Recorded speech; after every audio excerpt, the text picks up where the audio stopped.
이제 신명기 오늘 마지막 장입니다. 마지막 장은 모세의 죽음으로 장식하게 되어지죠. 죽음하면은 좀 우리가 마음의 무거움을 가지지만은 그러나 이 죽음이라고 하는 것도 우리에게 또 유익한 부분들이 있죠. 죽음이 없으면 사실은 다시 살아남도 없습니다. 부활도 없습니다.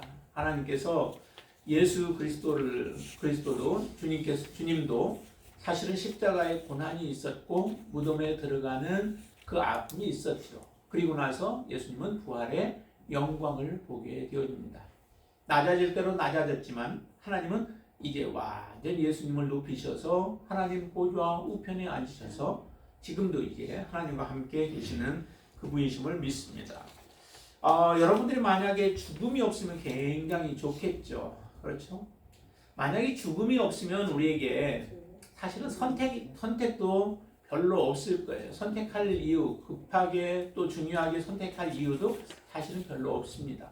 왜냐하면 죽음이라고 하는 것이 있기 때문에 우리가 죽기 때문에 시간이 우리는 유한하게 되어지죠. 죽는다는 얘기는 우리가 이 땅에 살아가는 동안에 우리가 시간이 정해져 있다라고 하는 거예요. 어떤 사람에게는 조금 더 많이 주어져 있고 어떤 사람에게는 시간이 조금밖에 안 돼요. 오늘도 보니까 인터넷 잠깐 보니까 거기에 보면 젊은 한 34세였나 되는 그 사람, 그 젊은 여자가 이제 죽었던 가수였나요? 그런데 죽었다고 하는 그런 내용을 이렇게 봤습니다. 참 안타깝더라고요. 이거 이유에 대해서는 안 나왔어요. 뭐 때문에 죽었는지 뭐 이런 건 안 나왔는데 그 소식만 이렇게 딱 나왔는데 보니까 참 안타깝더라고. 얼마나 뭐가 힘들어서 어떻게 해서 그렇게 죽었는지 알지 못하지만은 그러나 그처럼 빨리 생을 마감하는 사람들도 있는가 하면 좀 더 긴 시간이 주어지기도 합니다. 그렇지만 어쨌든 우리에게는 유한하다라고 하는 거예요. 그래서 히브리서 9장 27절에 보면 뭐라 그래요? 한 사람에게 한 번 죽는 것은 사람에게 정하신 것이다 라고 말씀해요. 그 후에는 심판이 있다라고 우리에게 분명히 못 박아 말씀하십니다. 그렇기 때문에 우리가 이 땅에 살아가는 동안에 그 삶은 더더욱 선택을 어떻게 해야 하느냐, 무엇을 선택해야 하느냐, 우선순위를 무엇에 두고 우리가 살아가야 하느냐라고 하는 것이 굉장히 중요한 문제가 되어지죠. 내가 선택한 것들이 정말 잘 선택하여서 잘 살아간 사람들이 있는가 하면은 내 나름대로는 정말 중요하다고 생각하고 선택을 했는데 그 선택이 완전히 잘못된 선택일 가능성도 참 많이 있죠. 그러면 우리는 무엇을 선택해야 할 것인가 라고 하는 거죠. 그것은 우리를 만드신 하나님 창조주와 또 연관되어져 있습니다. 하나님의 뜻을 벗어나서 내가 아무리 좋은 것을 선택했다 할지라도 하나님의 뜻을 벗어난 선택은 좋은 선택이 되어질 수 없습니다. 반드시 우리가 좋은 선택은 우리를 창조하신 하나님, 그분의 뜻에 맞는 선택을 했고 그 선택에 따라서 내가 하나님 앞에 성실한 모습으로 나에게 맡겨진 일들을 감당했는가라고 하는 것, 그것이 중요한 것이죠. 선택을 했는데 그것이 잘못된 뿐만 아니라 선택을 하고 나서 그것을 우리가 완수하지 못하면 그것도 하나님 앞에 또한 우리는 심판받을 일들이 되어지기 때문에 그렇습니다. 근데 오늘 본문에 보면은 모세의 경우를 여러분들 한번 생각해 보세요. 모세 참 위대하신 분이죠. 얼마나 위대해요. 그래서 나 같은 선지자가 나타나게 될 텐데 그러나 모세보다 더 저거 한 사람은 이 세상에 없어요. 주님 외에는 없습니다. 자, 10절에 보시면 이렇게 말하는데 한번 같이 읽어볼까요? 10절 말씀. 그 후에는 이스라엘에 모세와 같은 선지자가 일어나지 못하였나니 라고 이렇게 얘기를 하죠. 모세와 같은 선지자가 일어나지 못했대요. 그런데 모세가 말하기는 우리 한번 사도행전 3장 22절 한번 볼까요? 사도행전 3장 22절. 3장 22절 말씀 보시면 20절부터 한번 보실까요? 20절부터 3장 20절부터 같이 읽습니다.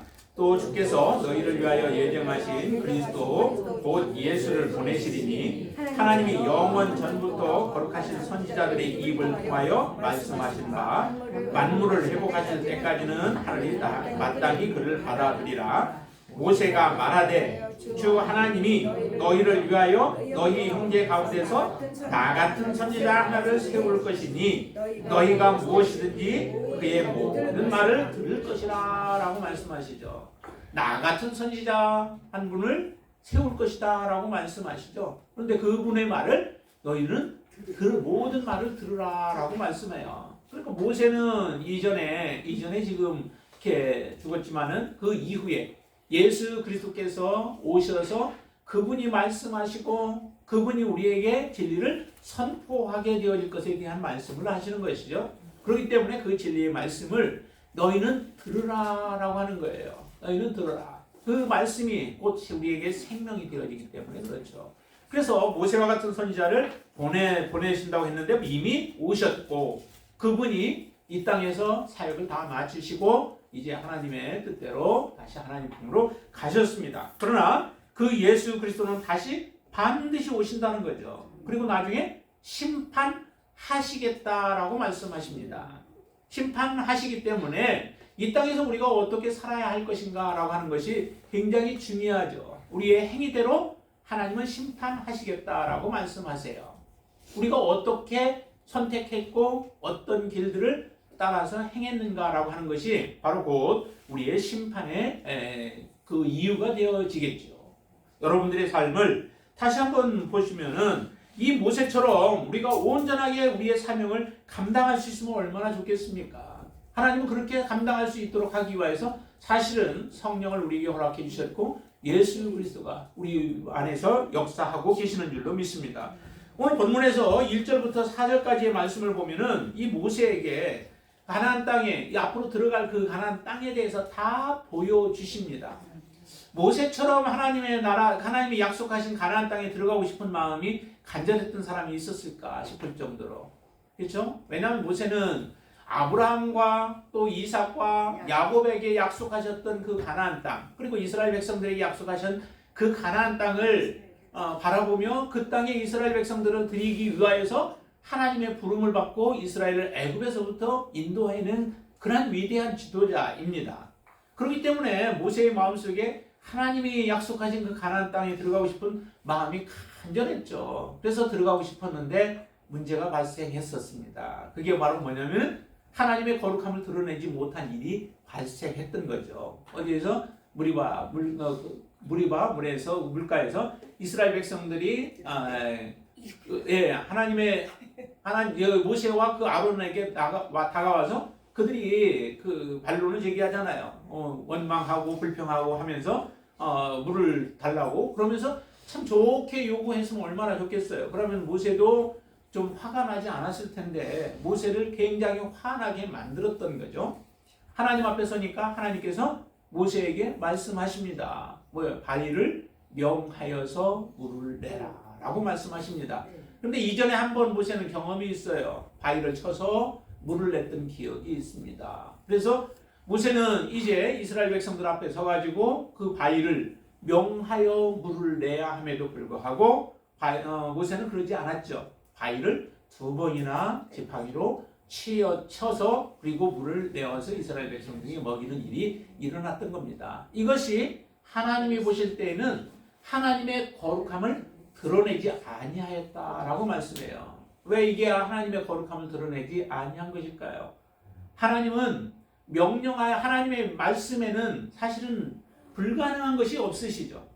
하나님은 모든 천지 만물을 무엇으로 창조하셨어요? 말씀으로 창조했어요. 손으로 하신 게 아니라 하나님이 이르시되 하나님이 말씀하시되 또 하나님이 정말 명령하시면 그 명령대로 모든 것이 다 이루어진 거예요. 다 이루어집니다. 그래서 하나님은 말씀으로 모든 것을 창조하셨는데도 모세는 그것에 대해서 온전한 신뢰를 못했던 것 같습니다. 아니면 자기의 그 화가 너무 차올라서 그래서 그냥 바위를 지팡이로 두들겨서 물을 내게 했던 그런 모습이 바로 하나님의 거룩함을 드러내지 못했다는 거죠.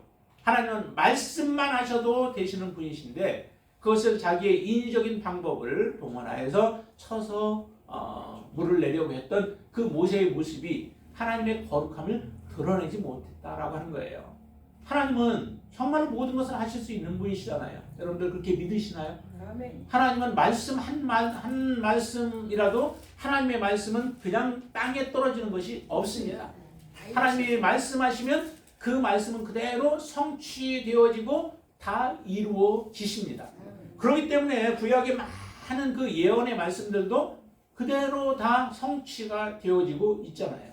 예수 그리스도에 대한 예언의 말씀들이 예수를 통하여서 다 성취 하나님은 하셨습니다.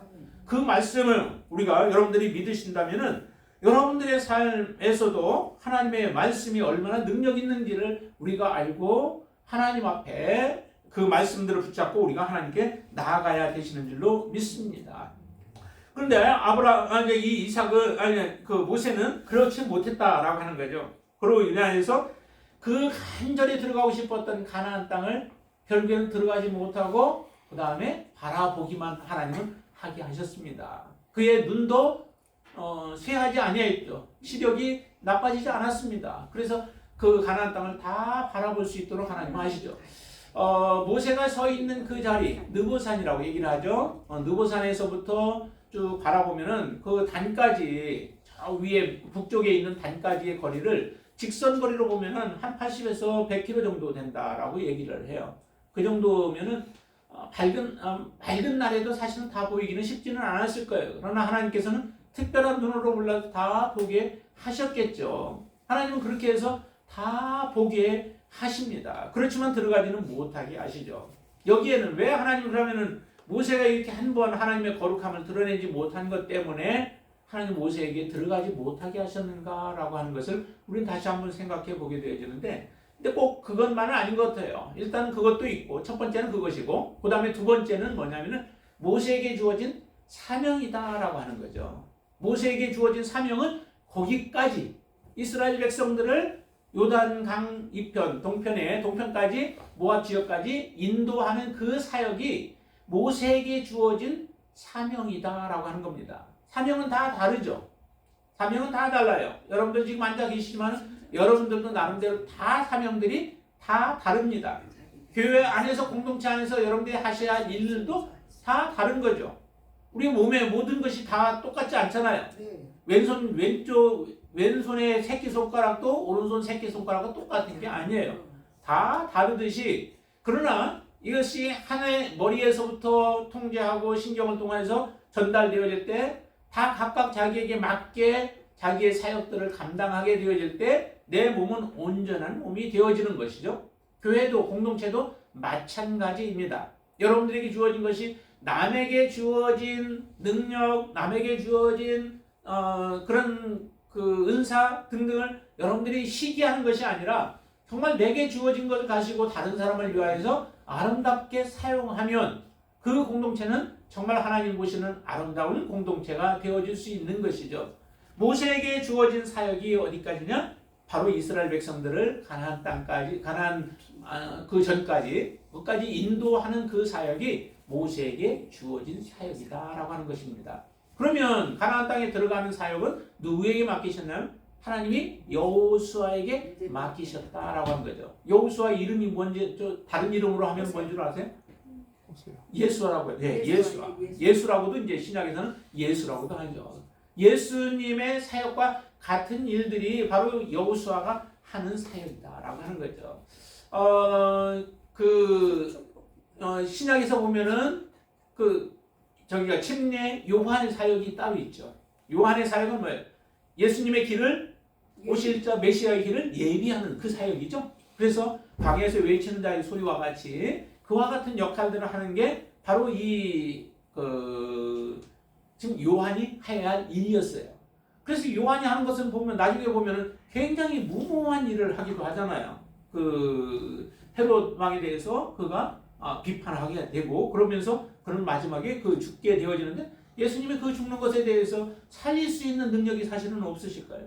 다 능력이 있으셔요. 그런데 요한의 사역은 그렇게 해서 예수님의 메시아의 오실 길을 예비하는 그 사역으로서 사람들을 예수께로 돌이키는 그 역할을 감당하도록 하는 그 사역의 침례 요한의 사역이 거기에 있기에 예수님께서 특별히 그를 살리고 하는 일들을 행하지 않습니다.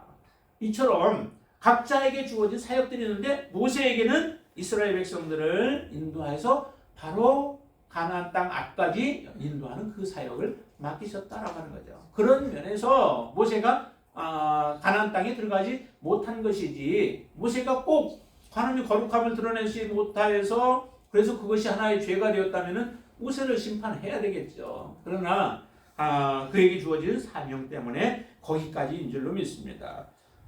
이 느보산에는 아직도 그래서 모세가 이스라엘 백성들이 광야에서 범죄하였을 때에 불뱀을 통하여서 이스라엘 백성들을 심판하는 그 모습이 있잖아요. 그때 했던 것과 같은 모습의 그 불뱀을 놋뱀으로 만들어서 지금 느보산에다가 여러분들 성지순례 혹시 가게 되면 이제 보게 될 텐데 그곳에 세워져 있어요. 세워져 있고 그곳에는 이제 또 모세의 기념교회가 그 느보산에 세워져 있는데 바로 그곳에서 모세는 이제 그의 삶을 마감하게 되어지죠. 그리고 이제 두 번째 보시면은 모세가 이제 죽는 모습을 보여줍니다. 5절부터 보시면은 모세가 죽게 되어지는데 모세는 어디에서 죽게 되냐면은 6절에 보면 벳볼 맞은편 모압 땅에 있는 골짜기에 장사되었다라고 하면서 모세의 무덤이 사람들이 알지를 못해요. 왜 모세의 무덤이 이렇게 알려지지 않을까라고 하는 그런 이제 의문을 우리가 갖게 되어지는데 나름대로의 그 이유가 있죠.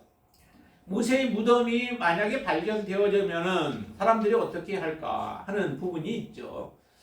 그래서 하나님을 오직 하나님만을 섬기게 하기 위한 하나의 목적이 있을 것 같아요. 왜냐하면은 그렇지 않으면은 모세의 무덤을 찾아가서 그들이 존경하는 사람이고 또 이스라엘 백성들을 출애굽하여서 가나안 땅 전까지 인도한 분이기 때문에 사람들이 모세를 자꾸 추앙하고 높이는 일들을 하게 되어진다는 거죠. 그렇게 되어지면 결과적으로는 이것이 어디까지 연결되냐면 우상을 섬기는 일에까지 이루어질 수 있기 때문에 하나님이 강권적으로 역사하는 것 같아요. 그래서 이렇게 말씀합니다. 골짜기에 벳볼 맞은편 모압 땅에 있는 골짜기에 장사되었고 오늘까지 그의 묻힌 곳을 아는 자가 없더라라고 말씀하시죠.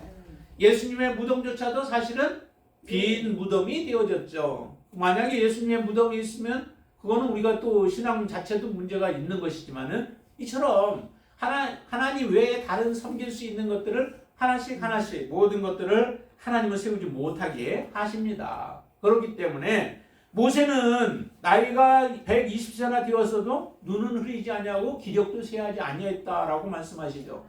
이것을 보면은 사실 모세는 죽을 때가 우리가 볼 때 인간적으로 볼 때는 죽을 때가 사실 되지 아니한 상태예요. 아직도 건강해요. 그래서 산에까지 올라가기도 하고 했던 그 모습을 보여주는 것 같은데요. 이렇게 건강한데도 그 죽음은 다 누구의 주관하에 놓여지냐면 하나님의 주권하에 놓여져 있다라고 하는 것입니다. 특별히 우리가 사명을 다 감당하게 되어지면 하나님의 부르심 앞에 우리는 순종하게 되어질 수밖에 없습니다. 그래서 우리 인간은 참 겸손해야 되죠. 언제 어느 때든지 내가 지금 건강하게 살아간다고 해서 그 건강이 계속 유지되어진다는 보장이 없습니다. 그렇기 때문에 항상 어느 때든지 간에 하나님의 주권을 인정하고 하나님 앞에 겸손하게 살아가는 그런 지혜가 필요한 것이죠. 여러분들에게 이런 지혜가 있게 되길 바랍니다. 내가 연약하다고 해서 우리가 주눅이 들 필요도 없고 내가 강건하다고 해서 자만할 필요도 없이 우리에게 주어진 날들을 하나님이 주신 사명이 무엇인가를 분명하게 알고 그 사명을 완수하는 데에 여러분들의 마음을 그곳에 쏟을 수 있게 되어지길 바랍니다. 그럴 때에 여러분들은 하나님 앞에 정말 이 모세와 같이 모든 사명을 완수한 이후에 하나님 앞에 가게 되어지는 축복의 삶을 살게 되어질 줄로 믿습니다. 자, 그래서 모세가 이처럼 죽고 그 다음에 장사되었으나 아직까지도 그의 무덤은 발견되지 않았어요. 유다서에 보면 이 모세의 시체에 대한 그런 다툼이 일어나는 그런 말씀도 하기는 해요. 그러니까 모세의 시체에 대해서 알지 못해요. 사람들 보지도 못하고. 이처럼 하나님이 주권적으로 역사하시고 하나님이 특별한 방법으로 이 모세의 시체에 대한 부분들은 또 죽음에 대한 부분들은 하나님이 이렇게 개입하신 것으로 여러분들이 보시고 우리의 모든 삶도 하나님이 주신 사명이 있기에 그 사명 여러분들이 온전히 완수할 수 있게 되어지길 바랍니다. 자, 9절부터 마지막까지 보면은 이제 모세가 다른 이제 후계자, 모세의 다음 후계자 여호수아를 세우게 되어지는 말씀을 하십니다. 자, 9절에 한번 보실까요? 9절에 같이 한번 읽습니다. 모세가 눈의 아들 여호수아에게 안수하였으므로 그에게 지혜의 영이 충만하니 이스라엘 자손이 여호와께서 모세에게 명령하신 대로 여호수아의 말을 순종하였더라라고 말씀합니다. 이제 다음 누군가가 그 사명을 감당해야 되죠. 사실 모세의 다음의 지도자로 세워져서 이스라엘 백성들을 이끌어간다라고 하는 것은 굉장히 큰 부담이죠. 그만큼 모세가 참으로 위대한 사람이었습니다. 모세가 아까 분명히 10절에서 읽었었던 것처럼 모세와 같은 사람이 없다라고 얘기를 하죠. 모세가 어떤 일에 있어서 모세와 같은 사람이 없었을까요? 여기 보니까 이렇게 말씀하죠. 모세는 여호와를 대면하여서 보았던 사람이다라고 얘기를 해요. 하나님을 대면하여서 본 사람이 모세 외에 누가 있어요? 없잖아요. 네, 아브라함조차도 이제 그 지나가는 천사, 지나가는 그런 사람을 나그네를 대접한 것이 천사를 대접한 것이고 그 안에는 사실을 하나님이 계시기는 했었어요. 그렇지만은 그러나 그렇게 대한 것보다 이 모세의 경우는 직접 하나님 앞에 나아가서 하나님과 대면하여서 정말 하나님께서 친구와 같은 모습으로 그렇게 대했던 사람이 바로 이 모세예요. 그러니까 참 대단한 사람이죠. 이런 위대한 사람이었고 또 모세는 많은 이적들을 행했죠. 선지자들이 많이 그 이적들을 행하고 큰 기사와 이적들을 행했는데 여기도 보니까 이렇게 말씀해요. 11절 보시면은 여호와께서 그를 애굽 땅에 보내사 바로와 그의 모든 신하와 그의 온 땅의 모든 이적과 기사와 모든 큰 권능과 위엄을 행하게 했던 사람이 바로 이 모세다라고 하는 거죠. 이처럼 하나님을 직접 대면하여 보면서 하나님이 모세를 통하여서 이런 큰 이적들을 행하게 하셨던 분이 모세라고 한다면 이보다 더한 사람이 사실 누가 있겠어요? 없죠. 예수님 외에 예수님은 정말 특별한 분이시고 그 외에는 이런 분들이 없죠. 그렇기 때문에 이 모세는 정말 위대한 이스라엘의 지도자였습니다. 그런 위대한 지도자 다음에 이스라엘 백성들을 이끌어갈 그런 지도자로 세움을 받는 것은 굉장히 큰 두려움이 있고 또한 그 마음속에 중압감이 많이 차지하겠죠. 그래서 모세 다음에 이어서 지도자로 세워질 이 여호수아는 특별히 모세가 그에게 안수하니까 이와 같은 역사가 일어나요. 거기에 특별히 뭐라고 그래요? 그에게 지혜의 영이 충만하였다라고 말씀합니다.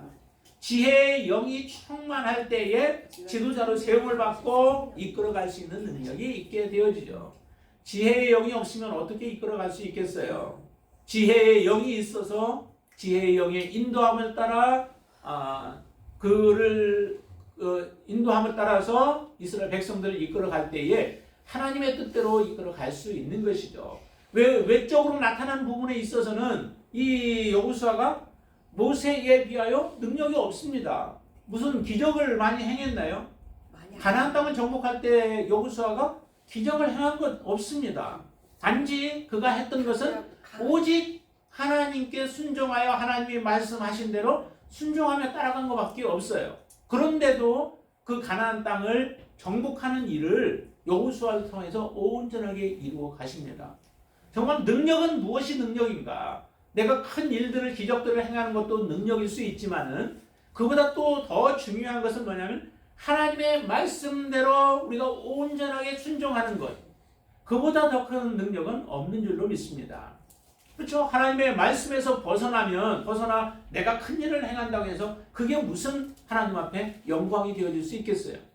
그래서 예수님이 분명히 말씀하셨잖아요. 마태복음 7장에 보면은 거기에 마지막 때에 사람들이 예수님께 찾아온다는 거예요. 사람들이 찾아온다는 거죠. 찾아와서 뭐라고 그래요?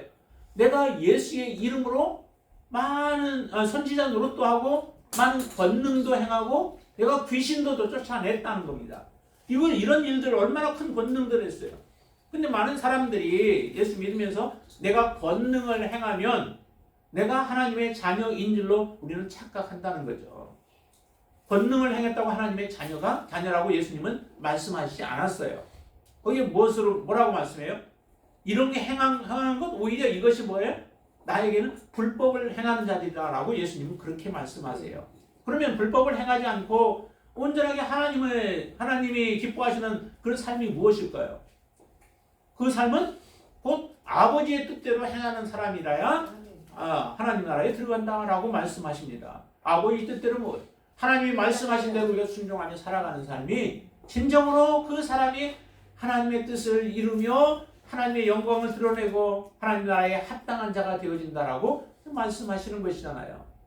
이 여호수아가 하나님이 주신 가나안 땅을 정복하는 데 있어서 그의 능력으로 행하지 아니하고 하나님께서 주신 성령의 지혜로 말미암아 그 성령의 지혜가 이끄시는 대로 인도하는 대로 온전히 순종함으로 말미암아 가나안 땅을 정복하게 되어지는 이 모습을 우리에게 보여주십니다. 우리가 쫓아야 할 부분이 무엇일까요? 권능을 하나님이 주시는 여러 가지 은사를 사모하는 것 중요해요. 그러나 그 은사도 하나님의 뜻 안에서 예수 그리스도 안에서 여러분들이 행하시는 것이 중요하고 또한 무엇보다도 하나님의 말씀대로 순종하는 것이 중요하다라고 하는 것이죠. 여러분들 정말 이 모세 생애 가운데에서 모세가 많은 권능도 행했지만은 모세의 삶도 하나님 앞에 순종의 삶이었죠. 오늘 보면은 죽는 것도 하나님의 뜻대로 죽게 되어져요.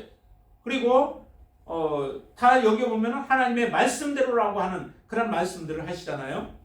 5절에 보시면 이에 여호와의 종 모세가 여호와의 말씀대로 모압 땅에서 죽었다라고 말씀하고 있죠. 그렇죠? 말씀대로예요. 말씀대로. 이런 모습들이 다 하나님께서 정말 하나님의 말씀이 얼마나 우리에게 중요한가라고 하는 것들을 우리에게 잘 말씀해 주고 있습니다.